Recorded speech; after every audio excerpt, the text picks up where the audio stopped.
राधा वल्लभ श्री हरिवंश। आज हमारे श्रीमद् भागवत का 70वां पाठ है, जिसमें कि सती का पिता के यहाँ यज्ञोत्सव में जाने के लिए आग्रह करना। श्री मैत्रेय जी कहते हैं, विदुर जी, इस प्रकार उन ससुर और दामाद को आपस में बैर विरोध रखते हुए बहुत अधिक समय निकल गया। इसी समय ब्रह्मा जी ने दक्ष को समस्त प्रजापतियों का अधिपति बना दिया। इससे उसका गर्व और भी बढ़ गया।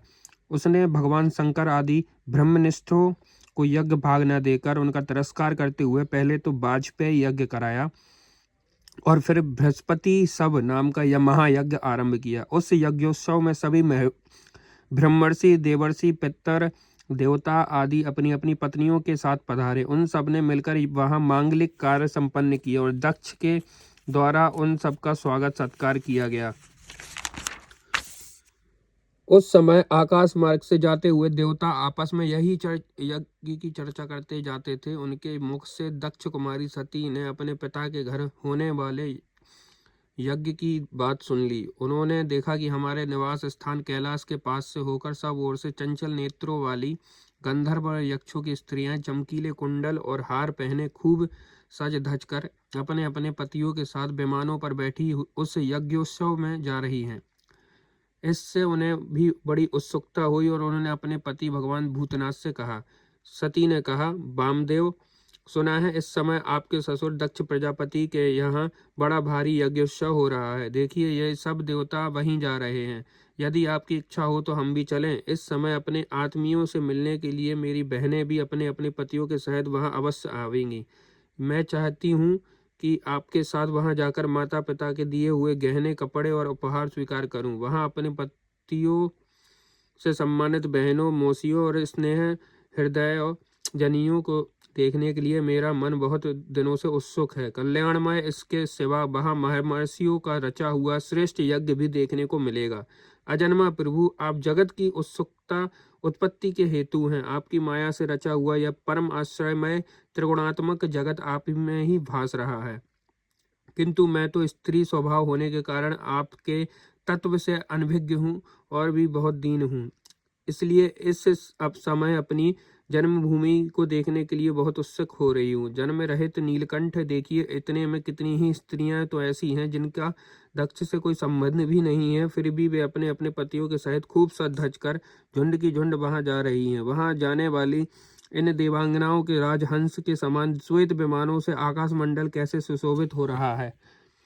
सुरश्रेष्ठ ऐसी अवस्था में अपने पिता के वहां उत्सव का समाचार पाकर उसकी बेटी का शरीर उसमें सम्मिलित होने के लिए क्यों न छटपटाएगा। पति, गुरु और माता पिता आदि सुहृदों के यहाँ तो बिना बुलाए भी जा सकते हैं। अति अंतः देव, आप मुझ पर प्रसन्न हो। आपकी मेरी यह इच्छा अवश्य पूर्ण करनी चाहिए। आप बड़े करुणामय हैं, तभी तो परम ज्ञानी होकर भी आपने मुझे अपने आधे अंग में स्थान दिया है। अब मेरी इस याचना पर ध्यान देकर मुझे अनुग्रहित कीजिए।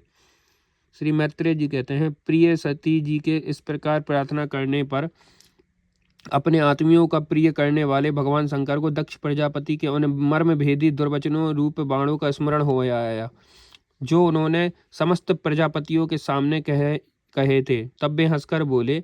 भगवान शंकर ने कहा, सुंदरी, तुमने जो कहा है वह बंधुजन के यहाँ बिना बुलाए भी जा सकते हैं, सो तो ठीक ही है, किंतु ऐसा तभी करना चाहिए जब उनकी दृष्टि अतिशय प्रबल देहाभिमान से उत्पन्न हुए मद और क्रोध के कारण द्रोष से युक्त न हो गई हो। विद्या, तप, धन, सुदृढ़ शरीर, युवावस्था और उच्च कुल, ये 6 सत्पुरुषों के गुण हैं, परंतु नीच पुरुषों में ये अभी अवगुण हो जाते हैं, क्योंकि इनसे उनका अभिमान बढ़ जाता है और दृष्टि दोषयुक्त हो जाती है और विवेक शक्ति नष्ट हो जाती है।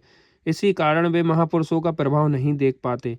इसी से तो अपने यहाँ आए हुए पुरुषों को कुटिल बुद्धि से भी वो भौं चढ़ाकर रोष भरी दृष्टि से देखते हैं। उन अव्यवस्थित चित्त लोगों के यहाँ ये हमारे बांधव हैं, ऐसा समझकर कभी नहीं जाना चाहिए। देवी, शत्रुओं के बाणों से बिंध जाने पर भी ऐसी व्यथा नहीं होती जैसी अपने कटील बुद्धि स्वजनों के कुटिल वचनों से होती है, क्योंकि बाणों से शरीर छिन्न भिन्न हो जाने पर तो जैसे तैसे निद्रा आ जाती है, किंतु कुवाक्यों से मर्म स्थान हो जाने पर तो मनुष्य हृदय की पीड़ा से दिन रात बेचैन रहता है।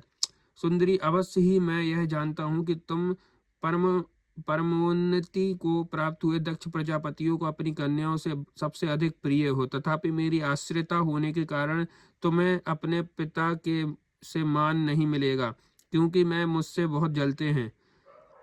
जीव की चित्त वृत्ति के साक्षी अहंकार शून्य महापुरुषों की समृद्धि को देखकर जिसके हृदय में संताप और इंद्रियों की व्यथा होती है, वह पुरुष अपने उनके पद को तो सुगमता से प्राप्त कर ही नहीं सकता, बस दैत्यगण जैसे श्री हरि से द्वेष मानते हैं वैसे ही उनसे कुड़ता रखते हैं रहता है।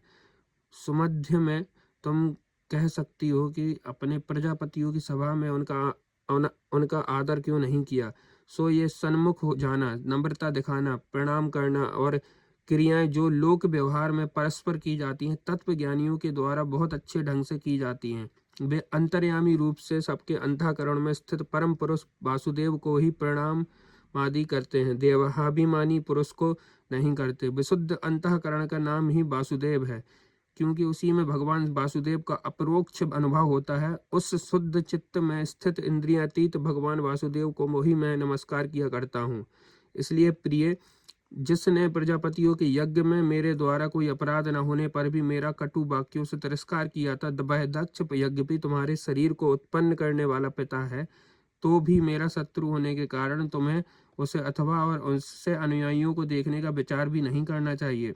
यदि तुम मेरी बात न मानकर वहां जाओगी तो तुम्हारे लिए अच्छा ना होगा, क्योंकि जब किसी प्रतिष्ठित व्यक्ति को अपने आत्मीयजनों के द्वारा अपमान होता है, तब वह तत्काल उनकी मृत्यु का कारण हो जाता है।